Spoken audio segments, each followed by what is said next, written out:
Doctor కుటుంబానికి ఆత్మశాంతి కలగాలి. డాక్టర్ లేదు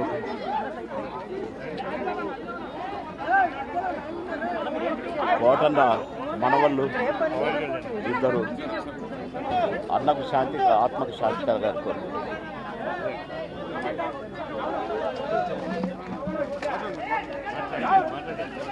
అన్నయ్య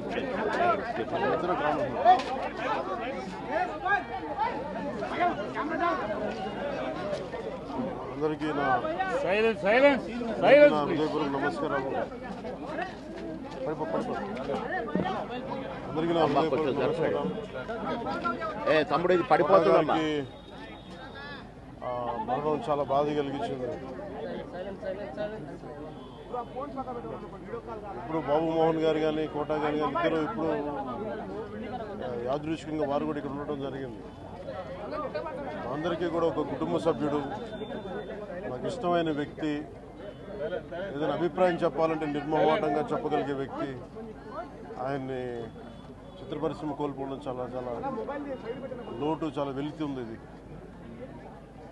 లాస్ట్ మేము అథారిటీ దారేది యాక్ట్ చేసేటప్పుడు కూడా ఆయన నాకు ప్రత్యేకించి ఒకటే చెప్పారు, మీరు ఇబ్బంది పడుతున్నారంటే నేను చనిపోయే వరకు యాక్టింగ్ చేయాలనుకుంటున్నాను. అక్కడమ్మా ఇక్కడ నా మొట్టమొదటి సినిమా అక్కడమ్మా ఇక్కడ అబ్బాయి నుంచి అథారిటీ దారేది వరకు నాకు ఆయనతో మంచి అనుబంధం ఉంది. ఇప్పుడు 10 మంది బాగును ఆకాంక్షించేవాళ్ళు. ఆయన ప్రత్యేకించి నేను అడిగాను, మీరు ఇంత ఈ వయసులో ఇబ్బంది పడలేదు. లేదు, నా కష్టాలను అధిగమించడానికి నాకు నటనే నాకు మరుపుది. నాకు చాలా ఇదిగా చెప్పారు, నాకు బాగా కదిలించేసింది. నాకు అలాంటి వ్యక్తి ఎంతమంది పరిణి చెందిన నటులు ఉన్నా కానీ ఆయన విశిష్టమైన శైలి, గొప్ప నటులు. ముఖ్యంగా బాబు మోహన్ గారు, ఆయన కాంబినేషన్ మటుకు మేమందరం విపరీతంగా ఎంజాయ్ చేసేవాళ్ళం. అలాంటి వ్యక్తి ఈ రోజున మేము కోల్పోవడం నిజంగా చాలా బాధ కలిగించింది. మనస్ఫూర్తిగా వారి కుటుంబ సభ్యులకి మనస్ఫూర్తిగా నా సానుభూతిని తెలియజేస్తూ వారి ఆత్మకి శాంతి చేకూరాలని మనస్ఫూర్తిగా ఆకాంక్షిస్తూ, మనస్ఫూర్తిగా ప్రార్థిస్తూ.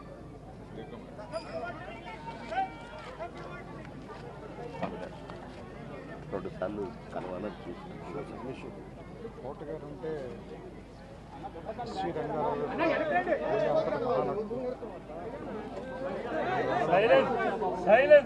తెలుగు సినిమా క్యారెక్టర్ నటులు చరిత్ర ముగిసిపోయిందని నేను భావిస్తున్నాను. నాకు ఫాదర్ ఫిగర్. అంత గొప్ప నటుడిని కెమెరా వెనకాల నుంచి చూసే అదృష్టం నాకు చాలాసార్లు ఆయనతో పనిచేసే అవకాశం దొరికింది. చాలా అదృష్టంగా భావిస్తున్నాను. వ్యక్తిగతంగా కూడా ఆయనతో నాకు చాలా పరిచయం. ఆయన ఇంటికి కూడా రావటం, సినిమా షూటింగ్ చేసిన సమయంలో కూడా ఆయనతో మాట్లాడటం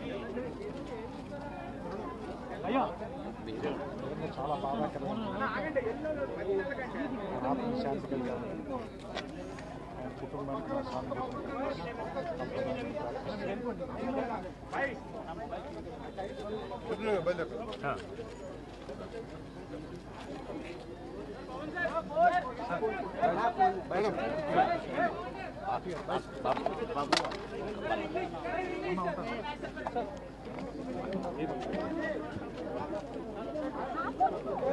అయ్యో